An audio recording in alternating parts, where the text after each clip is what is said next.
श्री कृष्ण और अर्जुन बातें करते हुए महल से दूर निकल गए। मार्ग में उन्होंने एक गरीब ब्राह्मण को भिक्षा मांगते हुए देखा। अर्जुन को उस ब्राह्मण पर दया आ गई, अतः उन्होंने उसे सोने के सिक्कों से भरी एक थैली दे दी। ब्राह्मण बहुत प्रसन्न हुआ और वो सिक्के लेकर घर चल दिया। जंगल के रास्ते में उसे एक चोर मिल गया जिसने उसके सिक्के लूट लिए। ब्राह्मण बहुत दुखी हुआ, मेरा भाग्य ही खराब है, यह कहता हुआ और भाग्य को कोसता हुआ ब्राह्मण पुनः भिक्षा मांगने आ गया। अगले दिन जब अर्जुन और कृष्ण उधर से गुजर रहे थे, तो उन्होंने फिर से उस ब्राह्मण को भिक्षा मांगते हुए देखा। वो उसके पास पहुंचे तो उन्हें चोरी की बात पता चली। अर्जुन ने फिर से उस पर दया करते हुए उसे एक बड़ा सा हीरा दे दिया। ब्राह्मण घर पहुंचा, उसने हीरा एक पुराने घड़े में रख दिया जिसका प्रयोग नहीं होता था और सोने चला गया। अगले दिन ब्राह्मण के उठने से पहले उसकी पत्नी पानी भरने नदी की ओर गई। पानी भर के लाते समय उसके हाथ से घड़ा फिसल गया, गिर गया और टूट गया। ब्राह्मण की पत्नी को याद आया कि घर पर एक पुराना घड़ा है जिसका प्रयोग नहीं होता। उसने सोचा क्यों न उसी में पानी भर लिया जाए।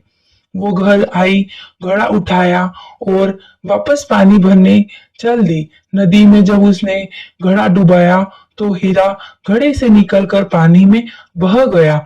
जब वो घर आई तो उसने देखा ब्राह्मण पूरे घर में कुछ खोजता फिर रहा है। ब्राह्मण ने जब अपनी पत्नी के हाथ में उस घड़े को देखा और घड़े में सिर्फ पानी भरा देखा तो वह समझ गया कि क्या हुआ होगा।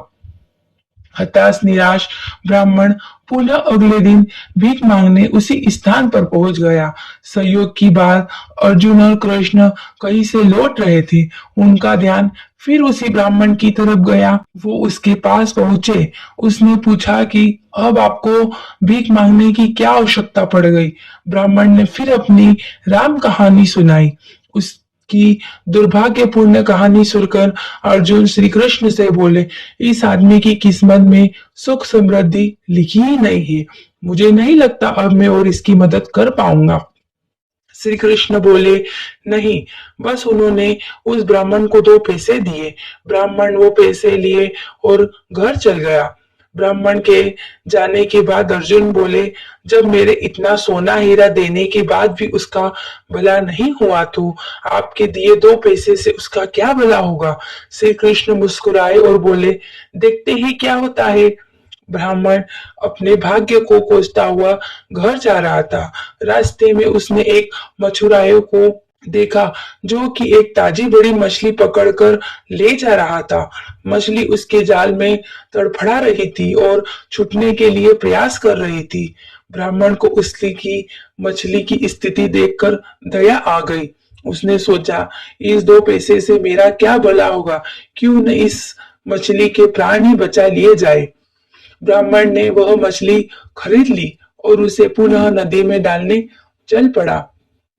नदी में फेंकने से पहले उसने देखा कि मछली के मुंह में कोई बड़ी वस्तु अटकी हुई थी जिसकी वजह से वो सांस नहीं ले पा रही थी।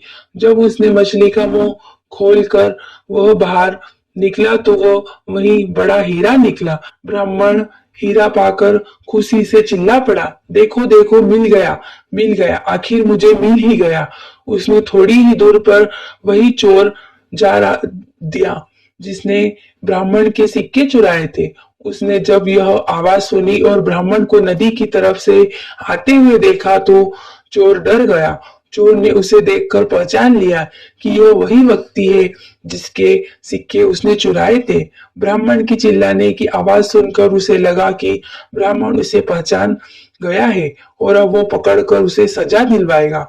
चोर ने ब्राह्मण के पैर पकड़ लिए और बोला, अरे भाई, मुझे माफ कर दो, अपने सिक्के ले लो, पर मुझे सजा मत दिलवाना, मुझसे बड़ी गलती हो गई है। ब्राह्मण ने कहा बोलता, वो सारा माजरा समझ गया। उसने चोर को माफ कर दिया, अपने सिक्के लिए और खुशी से अपने घर चल गया। अगले दिन ब्राह्मण सीधे अर्जुन के पास पहुंचा, उन्हें सारी बात बताई। ब्राह्मण ने अर्जुन को धन्यवाद दिया और चल गया। उसके जाने के बाद अर्जुन श्री कृष्ण से बोले, हे प्रभु, यह क्या चमत्कार है। मेरे सिक्के और हीरे तो उसकी सहायता नहीं कर पाए, पर आपके दिए 2 पैसे ने कमाल कर दिया। इसका कारण जरा स्पष्ट करें।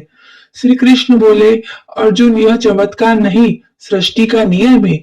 जिस पर दुनिया काम करती है, जब उसके पास ढेर सारे सिक्के और हीरे थे तो वह सिर्फ अपने बारे में, अपनी जरूरतों के बारे में ही सोच रहा था। लेकिन जब उसके पास 2 पैसे थे तो भी उसने उस मछली के भले के लिए, खर्च के लिए दे दिए। इसलिए फिर उस ब्राह्मण के जरूरतों की जिम्मेदारी मैंने ले ली। हे अर्जुन, सत्य तो यह है कि जब तुम किसी दूसरे व्यक्ति के दुख दर्द से द्रवित होते हो या अपने सिवा किसी और की जरूरतों की चिंता करते हो, उन लोगों के दुख दूर करने और उनकी जरूरत पूरा करने का प्रयास करते हो, तो तुम भगवान के कार्य में हाथ बटा रहे हो। तो फिर तुमको अपनी चिंता करने की आवश्यकता नहीं है। तुम्हारी जरूरत भगवान खुद पूरी करेंगे। ओम नमो भगवते वासुदेवाय।